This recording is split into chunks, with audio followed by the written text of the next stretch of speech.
Now today's Pentagon briefing. Elections in Iraq, recent violence there, and the timeline for U.S. forces. Spokesman Lawrence DiRita and Brigadier General David Rodriguez spoke for just over half an hour.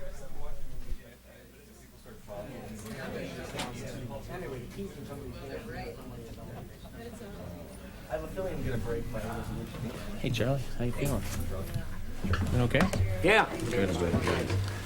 Good afternoon, and Happy New Year to those of you whom I haven't seen since the New Year. Wanted to just take an opportunity to catch people up on a variety of things.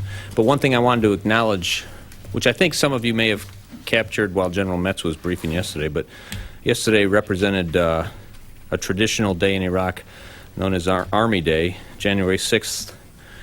Has been the traditional Iraqi Army Day. Obviously, it predates the Saddam Hussein regime. I'm told that it began 84 years ago with the birth of the Iraqi Army as it existed during that era, 1921.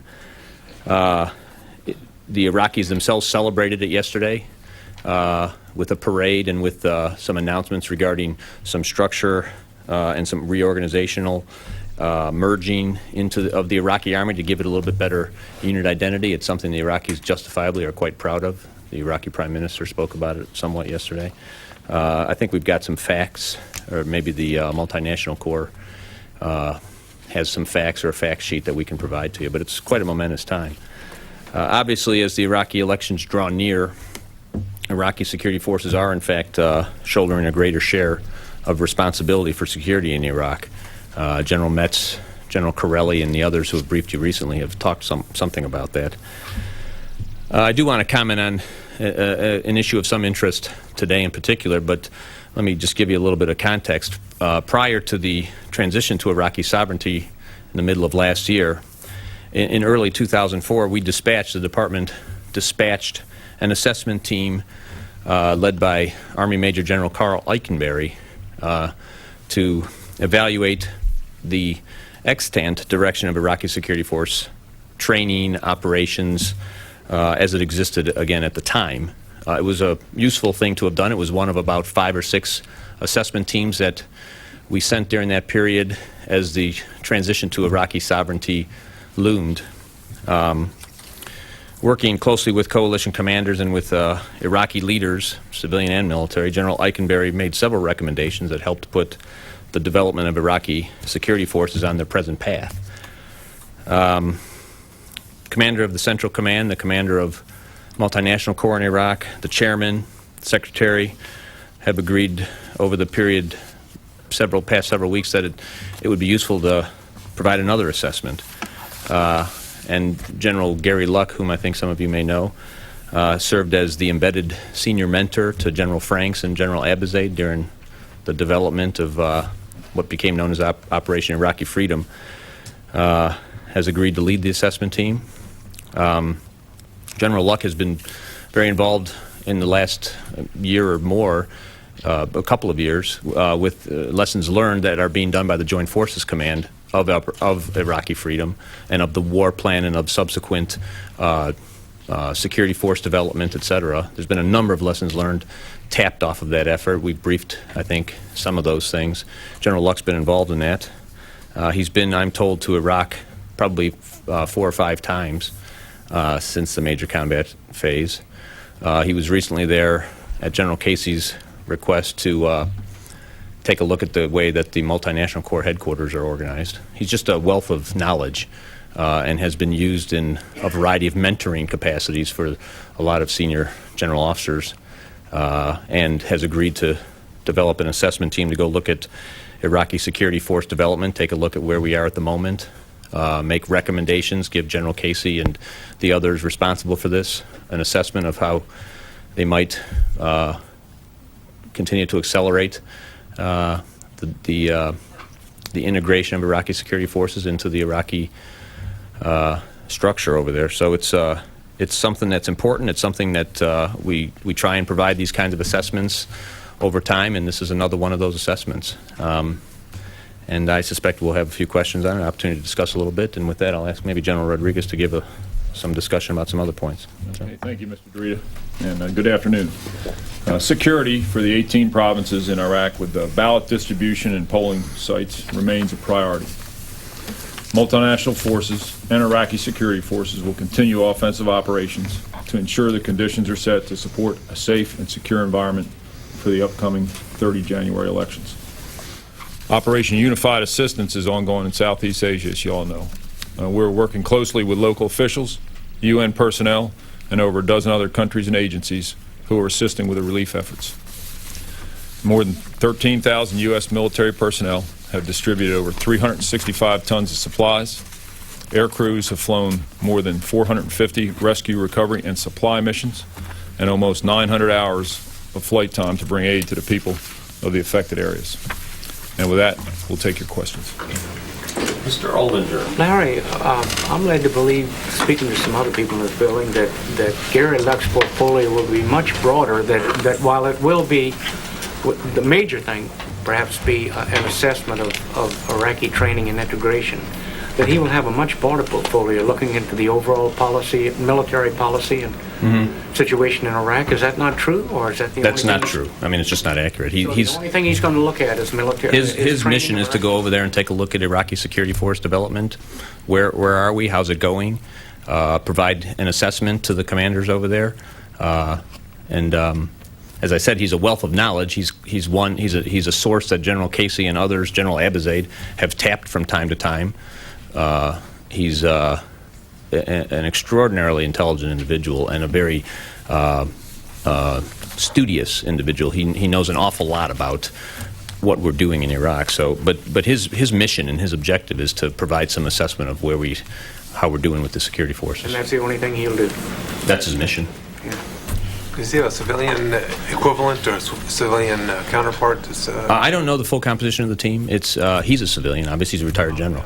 But this is primarily security force expertise that we're looking for. That kind of, it's more than training and equipping, because there's security forces, how they're organized and how they're being used and how they interact with other segments of Iraqi. There's police officers, but it's security forces writ large. Larry, is there concern about how things are going with the security forces? Is this something the commanders asked for? The prior assessment by Mr. Eikenberry was done at a time when I think most people acknowledged that things weren't going well with the Iraqi security forces. Is this an indication you're concerned about it? I would describe it the way I did, which is the Iraqi security forces are getting more and more involved in the security of Iraq. And there's some areas where they've just performed very impressively, and there's a desire to stay on track and see that they continue to perform to their utmost potential, and any ability that we have to help the folks, to help the trainers take a look and assess we all think is a good thing to do. You're always when you're assessing something continuously, it's difficult to determine if you're assessing it because you're concerned or you're assessing it because you want to continue to improve. I wouldn't characterize it beyond the way I did. It's a continual assessment, and this will help provide some expertise that is not involved in day-to-day concerns about contracting and do we have the right equipment. They can come in with a look that's a little more detached, and that's always helpful. But Larry, you painted a pretty bright picture there, and things I painted going a bright well. picture? I'm painting a picture, and you can describe it. Okay, I would describe what you just said as a pretty bright picture, and you didn't express any real concerns. Are you saying there aren't any real concerns about the Iraqi security forces? I wouldn't feel competent to discuss it beyond the way our own commanders have discussed it, and they've discussed it in the terms that I've just provided you, which is in many areas. General Metz this week talked about some impressive operations that have been conducted by the Iraqi security forces. There's always, this is a new enterprise for Iraq, and so there's an interest in seeing a mid-grade officer corps develop, and that's something that a lot of people are spending time trying to make sure we're doing all we can to help that along. There's areas where the Iraqi security forces have performed well. There's areas where they've performed suboptimally, not as well. There's areas where they've been overwhelmed by their opposition and have had to step back and live to fight another day, and there's areas where they've just plain not participated in the fight. But the general trend is in the right direction toward a lot better integration with the coalition, and a greater and rising percentage of the security responsibility of Iraq. I mean, the trends are in the proper direction. It's a question of acceleration and how well can we get it done and quickly. And I'm sorry, did General Casey and General Abizaid ask for this, or was this something the Secretary wanted? It's very difficult to parse how decisions like this are made. I guess I'd say that if it turns out that everybody is happy with the way this goes, there'll be 1,000 people claiming credit for it. And if it turns out that it's less useful than others wished it might be, they'll all blame Rumsfeld. But it's something that they talk several times a day, multiple times a week, and they've been talking about evaluating where we think we are with Iraqi security forces for probably 6 or 8 weeks. So, it would be hard for me to describe, how an idea germinates around here. But I know that if it's popular, there'll be a lot of people claiming credit for it. Question about the election. President Bush has said that there won't be a delay in the election, and General Metz said yesterday that if the election were held today, 4 of the provinces, you could not hold an election. And I'm wondering, can you tell us, without revealing, operational details about future operations, what is the plan over the next 23 days to get those 4 provinces in shape for an election? I think General Metz talked about that with they're putting emphasis on those areas with offensive operations to decrease the effectiveness of the insurgency to negatively impact the election. And that's where their focus of effort is, and that's what they're going to do between now and the election. By the way, let me if I can just interrupt for a second.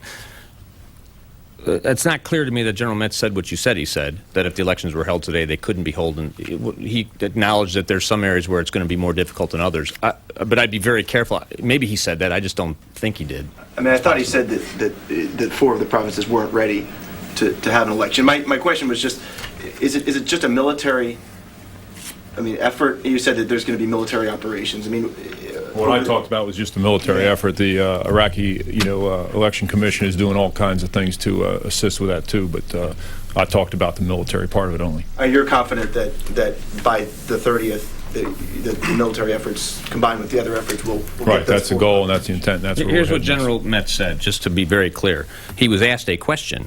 You said that 14 of 18 provinces are prepared and secured to hold elections. Is the corollary to that 4 are not prepared and secured? His answer: well, Al-Anbar, Nineveh, parts of Baghdad, and I think the Salahuddin is the next as you would rank them. Those are 4 areas that we see enough of the attacks, and we're going to continue to focus our energies and effort. I mean, so I just characterize it by using what he said, and there's 4 areas where there's more violence going on than we wish was going on, but there's going to be elections in Iraq, and they're going to be held on January 30th, and this is as the result of the transition administrative law, the UN Security Council resolutions, and the will of the Iraqi people. And General Corelli talked about polls that indicate 70 to 80%, and these are Iraqi polls, of the people in Iraq want elections. So, General Rodriguez, how would you characterize the current capability of the Iraqi military? I'm not going to characterize that. I think the commanders have done a good job on that on multiple occasions, and I think what Larry said is what anybody would say is obviously they've done well in certain areas, and other areas they have not done as well as we wanted. So, and that's why part of the assessment is going over to check that out. Can you give us any idea of whether you're on track purely in terms of the numbers of trained military and security personnel that you expected to have at this time? Setting aside for a moment how right, as far as the trained and equipped personnel, yeah, we're about on track. That's do you know what those numbers are? Metz gave some numbers, yes. I think he said there's 60 battalions that are operational at the moment, and he had some metrics for how many more they wanted. We can provide what we think our timeline is. I think we've done that along the way, and we'll see if there's enough. Any of those battalions are equivalent at all in capability to a U.S. unit? Have any Iraqi forces achieved a level of training and capability that would make them on the par with American military forces? Well, let me then, General. I mean, you're free to try it.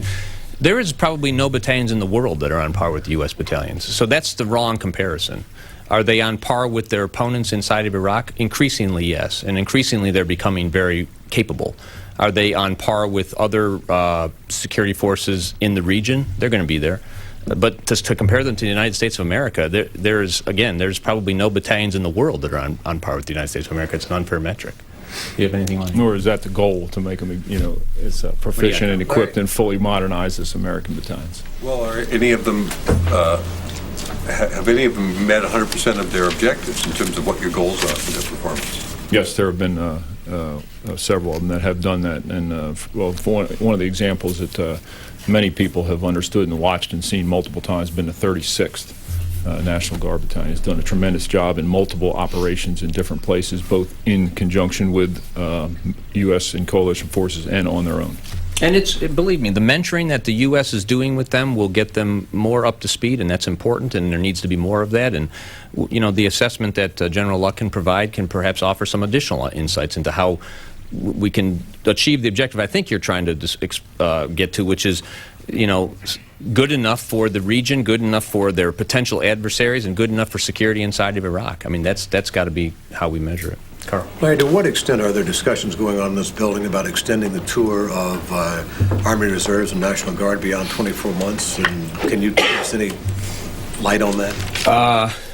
What there's a lot of discussion about is how do we accelerate the transformation of the United States Army into a force that is needed for this century, and that involves a wide range of notions. At the core of that is the redesign of the Army's combat power through what the Army describes as modularity, but what it really means is more rapidly deployable, agile, flexible, and powerful units that are more capable at lower levels than the current division structure permits. And the Chief of Staff of the Army and the Secretary of the Army are embarked on a very ambitious plan to transform the Army by developing about a 30% increase in the capability, the combat capability of the deployable units in the Army, by using the temporary headroom provided for by the emergency authorities that we have, that the Congress has provided.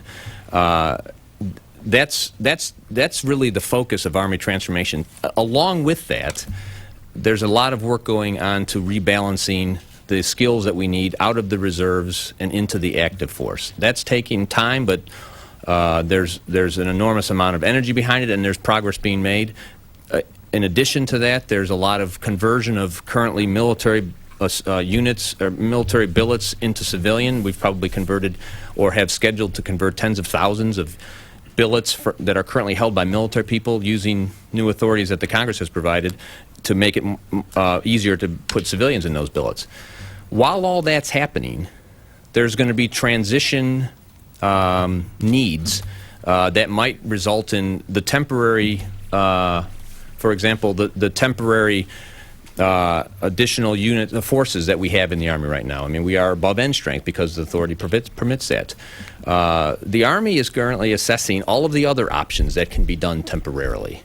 So there's thinking going on, and when there's thinking, there's a lot of leaking, and when there's leaking, there's a lot of breathless reporting. But the Army is looking at a wide range, but there are no proposals, recommendations that have been presented to do that, what you described, to make permanent any of the things that are temporary right now.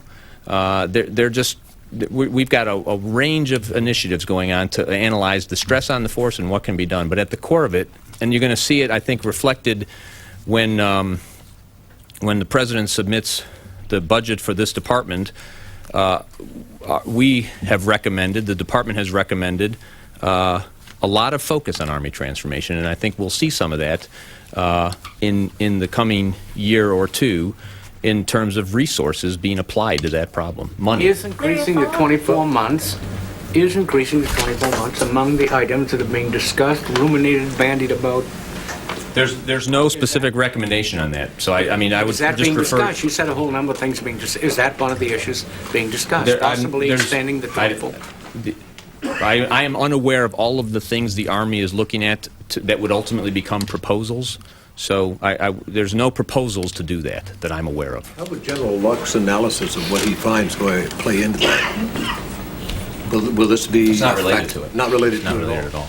at all. Yeah. Okay, Mr. DiRita, do you think with sending General Gary Luck to Iraq, the DoD is looking to draw or to put a new military strategy on the ground, especially that the political strategy after the election would be changed, would be different?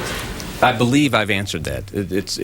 General Luck's mission is what I described, and I just don't need to expand on that. A follow-up to the modularity question, there was a budget decision made that modularity was actually the benefactor of by about $25 billion, and accompanied with that was a $30 billion cut to various weapons programs that will likely show up in the budget that's coming out soon. Can you give us some context to that? Can you tell us whether that was a reflection of some sort of very constricted budget environment, or was this an already planned transformation move?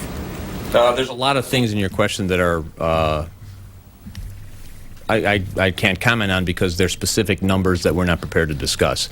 Discuss general cuts. I don't think anybody, when they see our budget, will discuss it in terms of cuts, because this budget, our defense spending in this country has gone up 40% in the last 3 years. I'll get to it. We've already discussed cuts. I'll get to it.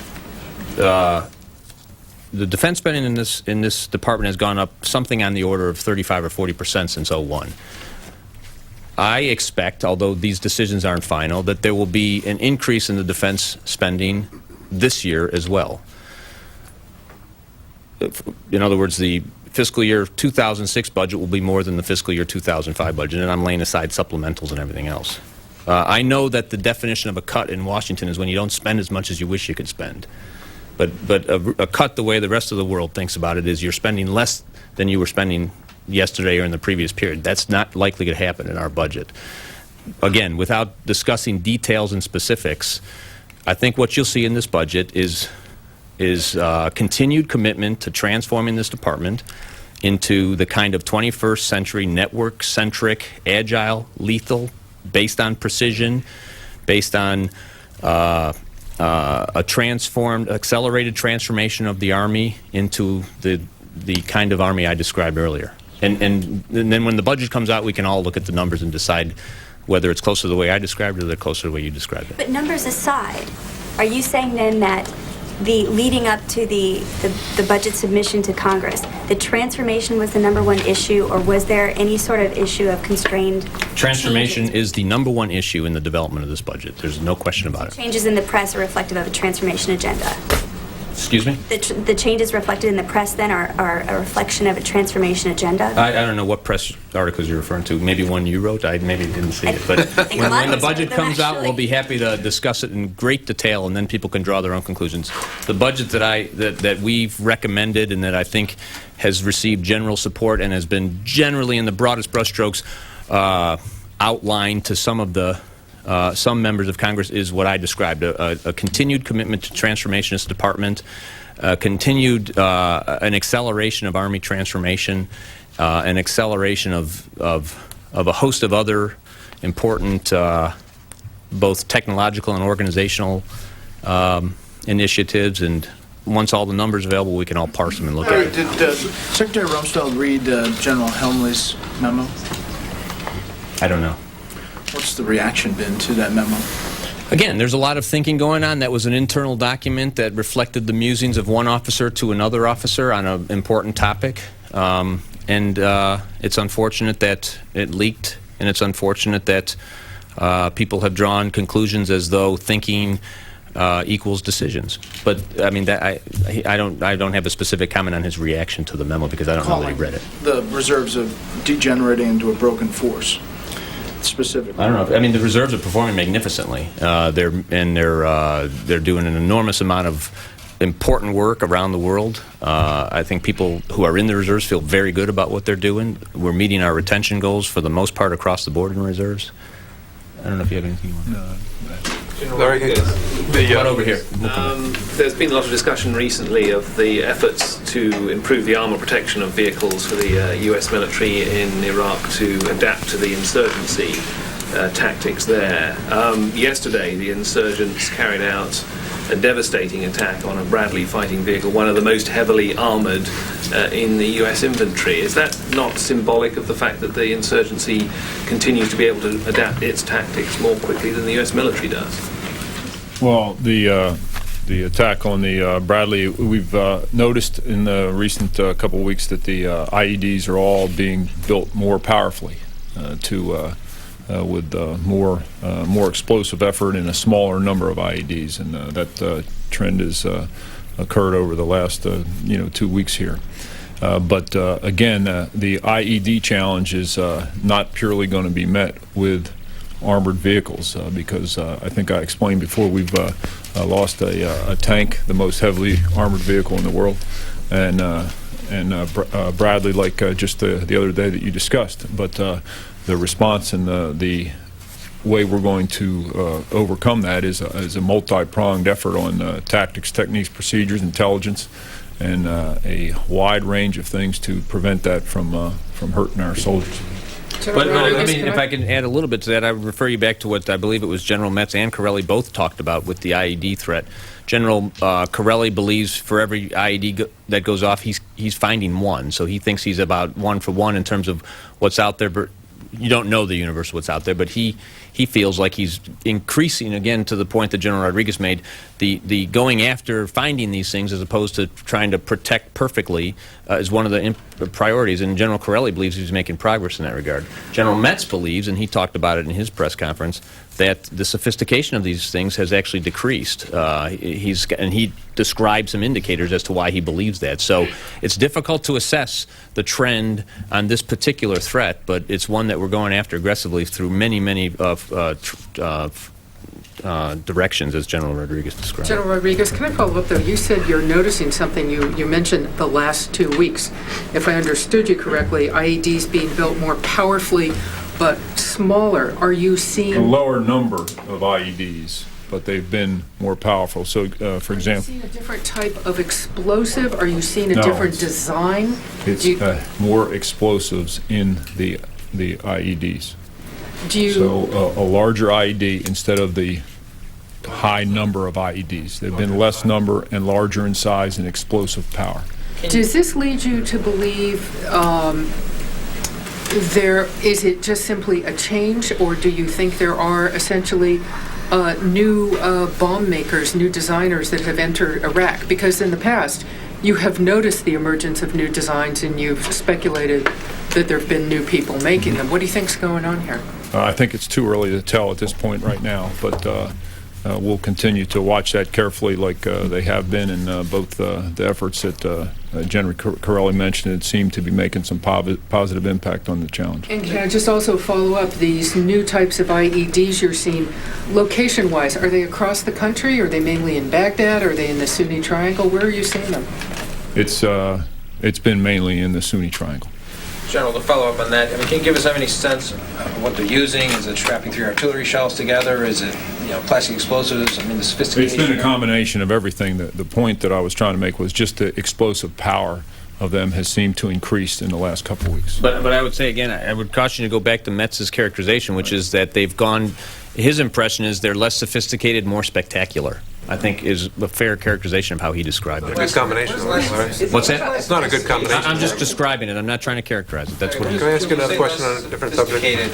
He gave some examples, and I wouldn't want to try and repeat them. You can go back and read the transcript. And on the budget, I have to push back a little bit here. You're saying this year, the 06 budget will be greater than... I'm saying no decisions have been made. I think people will be able to evaluate it when the numbers come out. PBD describes cuts after 08 of $30 billion. 06 and 07 are largely neutral, so... We'll talk numbers when the budget comes out. Well, I just want to clarify that because you're I told you what I told you. Has OMB approved that PBD's numbers? We'll talk numbers when the budget comes out. I'm not asking numbers, but just general concept. Your question ended in the word numbers, question mark. I didn't say the number. New topic. Can I go back? Maybe we got time for 1 or 2 more. Back to the elections. Is the current thinking that offensive operations between now and January 30th will allow elections to take place in all 18 provinces? I think when General Metz talked about that was exactly what he was talking about. That we're going to focus all our energy and efforts on trying to get the elections to be as best as they possibly can be secured for the 30 January elections, and he's focusing on those 4 areas that he talked about. I'll give you another crack. Okay, talking about the budget, is there... okay. Yeah, my last question. Numbers. You didn't do very well in your previous one. Is there any link between the increasing of the budget for the Army of $25 billion and the consequences of the war in Iraq? First of all, I'm not talking numbers. I think I made that clear. You used a number which I'm not going to acknowledge.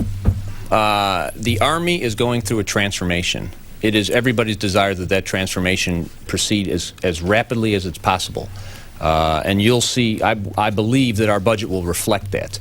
The war in Iraq, up until now, for a variety of decisions that have been made between the Congress and the executive branch, has been principally funded through supplemental appropriations. So it's in a sense, a separate matter. Last question, ma'am? This is not a numbers question. Two more. New subject, no numbers. New subject. Subject and questioner.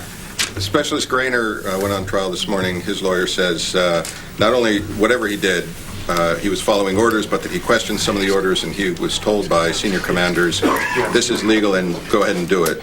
Can you say for sure that that didn't happen? Well, I can't comment on the specifics of a criminal trial, and that's what he's ongoing, is a criminal trial. There was no policy of, and none of the investigations that have been concluded to date have been able to draw a connection between the activity at Abu Ghraib, in particular the activity that Specialist Grainer was alleged to have participated in, and any approved policies of this department. And I'll leave it at that. We could both go for him. Wolfowitz. Can you give us shed any light on his future? He's doing a terrific job. He's got a man of enormous capability, and he's serving as the Deputy Secretary of Defense. The Secretary asked him to stay, and has he agreed to stay? I can't comment on. I mean, I just don't know the nature of the individual. I think Paul's intention is to stay. He's serving in the job. I think it's a job that the Secretary would be very happy if he did stay in it. He's performing magnificently and is value added in everything he's involved in. Definite, then you think he's going to stay? I don't. I'll stick with what I said. He's doing great, and he's in the job. And as far as I understand, he intends to stay in the job, and the Secretary would be very happy if he did. Is there any reason he wouldn't stay? Could you, General, could you set our expectations for this election and security? I can anticipate a situation where things could go pretty well in 15 or 14 provinces, and there could be some spectacular car bombs in some others.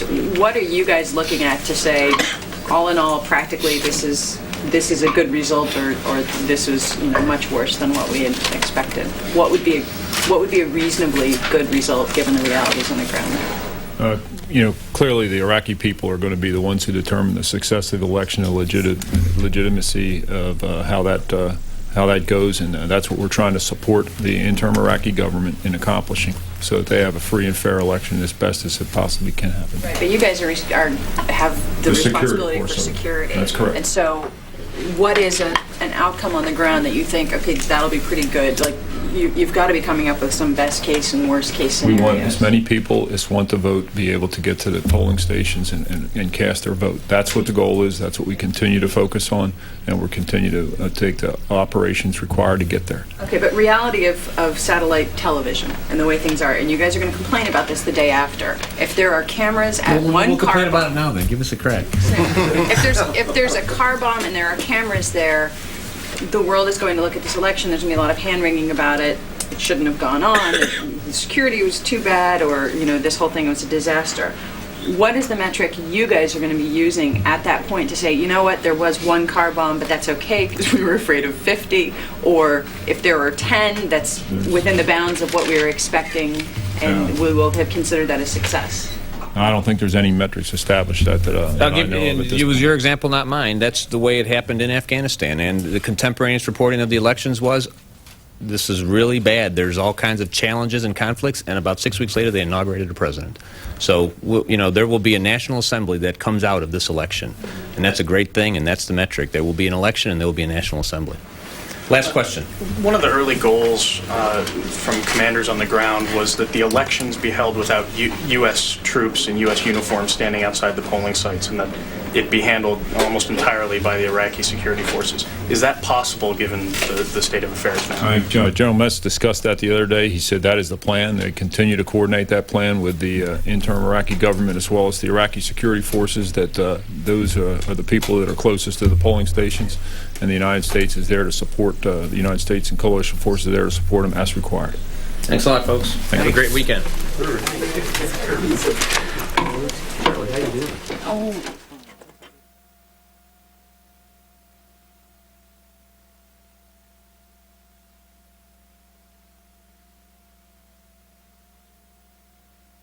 Go to cspan.org.